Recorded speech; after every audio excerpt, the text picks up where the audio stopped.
ओम उमा महेश्वराय नमः। आप सभी को सावन हरियाली अमावस्या की हार्दिक शुभकामनाएं।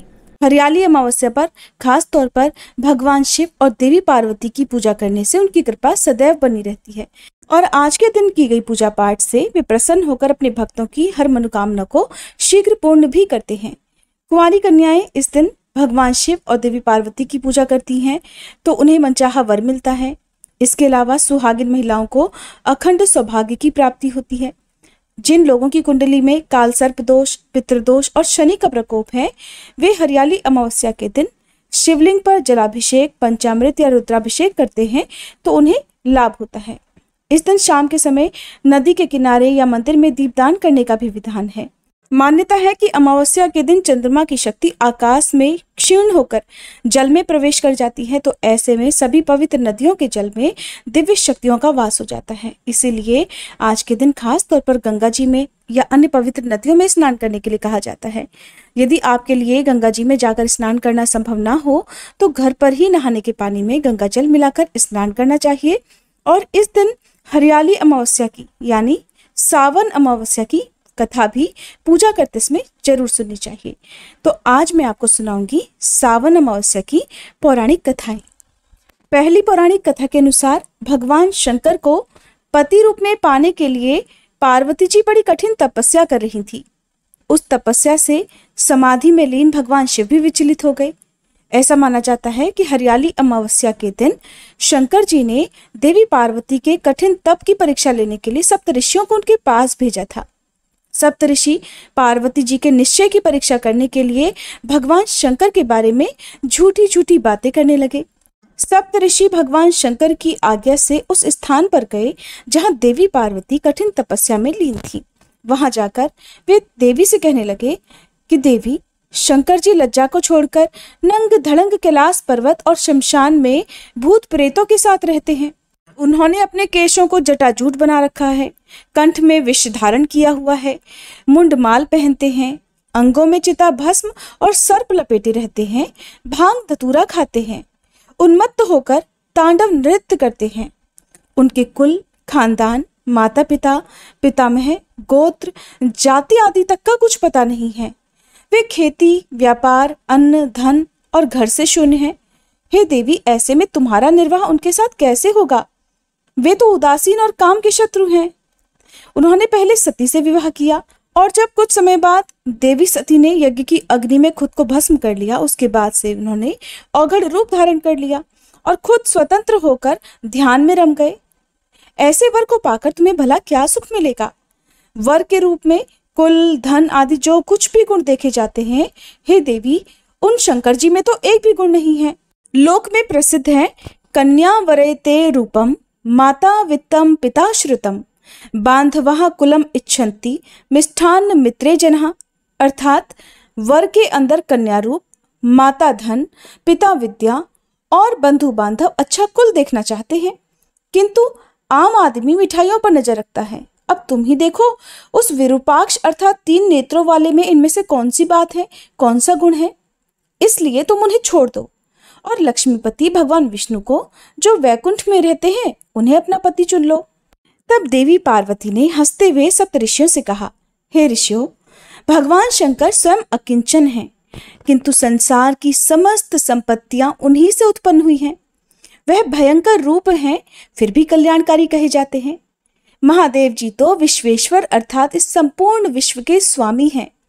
उन्हें भला खेती, व्यापार या नौकरी की क्या आवश्यकता है?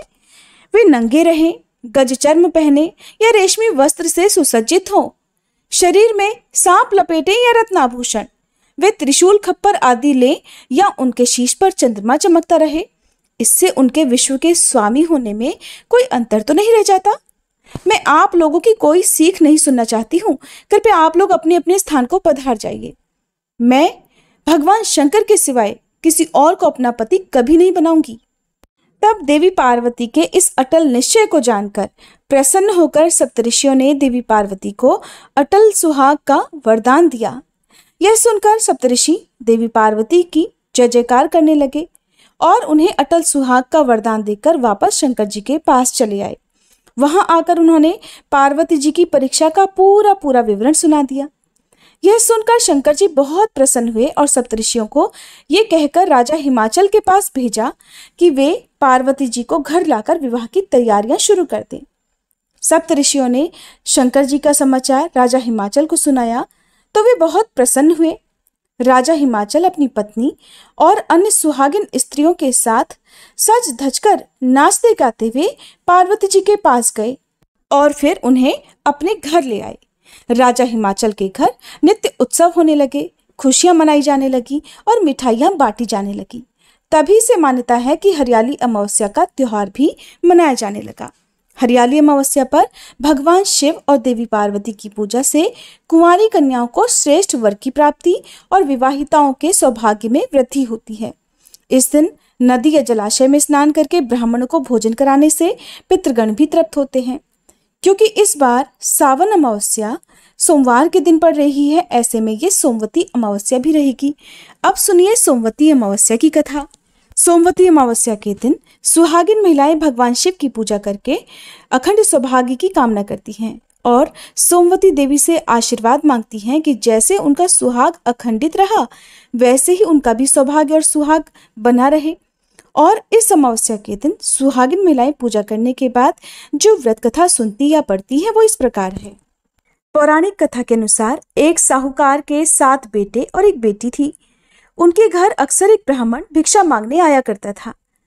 जब भी साहूकार की बेटी भिक्षा लेकर आती तो वह ब्राह्मण भिक्षा लेने से मना कर दिया करता और कहता था कि तुम्हारे भाग्य में सौभाग्य नहीं वैधव्य लिखा है। यह सुनकर साहूकार की बेटी बहुत दुखी हो जाती। कई बार ऐसा ही होता रहा। तब एक दिन साहूकार की बेटी ने अपनी माँ को सारी बात बता दी कि कैसे एक ब्राह्मण भिक्षा मांगने आता है और उससे भिक्षा लेने से ही मना कर देता है। साहूकार की पत्नी ने अपनी बेटी से कहा कि अगली बार जब वह भिक्षुक आए तो मुझे बताना। फिर एक दिन वह भिक्षुक द्वार पर आया। उस समय साहूकार की पत्नी दरवाजे से पीछे छुपकर सारी बात सुनने लगी। वही हुआ जैसा हमेशा होता था। भिक्षुक ने साहूकार की बेटी से भिक्षा लेने से मना कर दिया और कहने लगा कि तुम्हारे भाग्य में सुहाग नहीं विधवा होना लिखा है।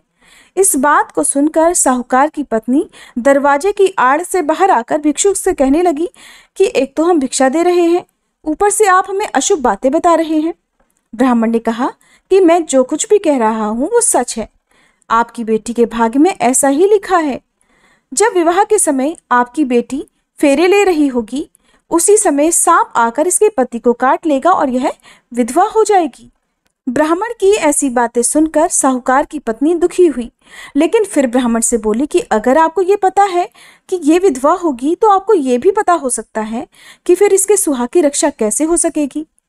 साहूकार की पत्नी के ऐसा पूछने पर ब्राह्मण ने कहा कि यहाँ से बहुत दूर पर एक गांव है जहाँ पर एक सोना धोबन रहती है।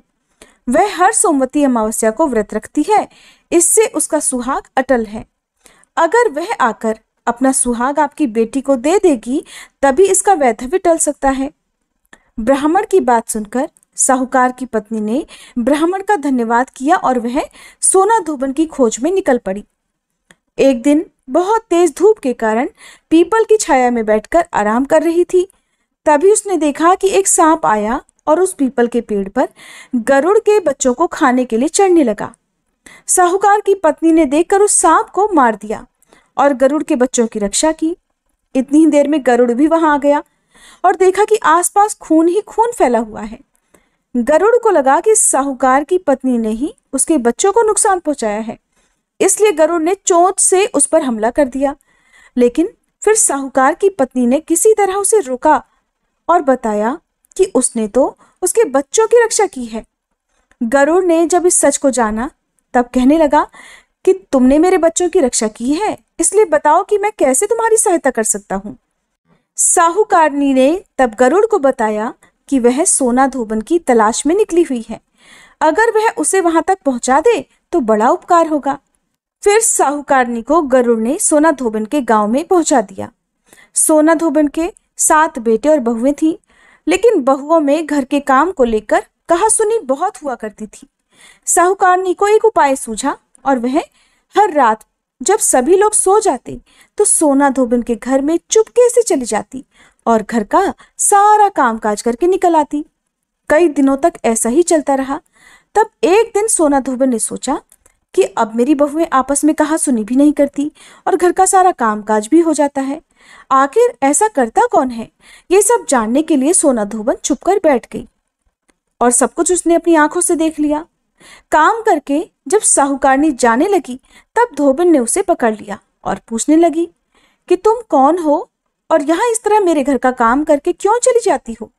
साहूकारनी ने कहा, मैं सब बता दूंगी, लेकिन पहले वचन दो कि सारा सच जानने के बाद तुम मेरी मदद जरूर करोगी। सोना धोबन ने साहूकारनी को वचन दे दिया। साहूकारनी ने सारी बातें सोना धोबन को बता दी और अपने साथ चलने के लिए कहा। सोना धोबन साहूकारनी के साथ चल दी। जाने से पहले अपनी बहुओं से बोली कि मेरे लौटने तक हो सकता है तुम्हारे ससुर जी की मृत्यु हो जाए, लेकिन इनके शरीर को तेल में डुबोकर रखना, अंतिम संस्कार मत करना।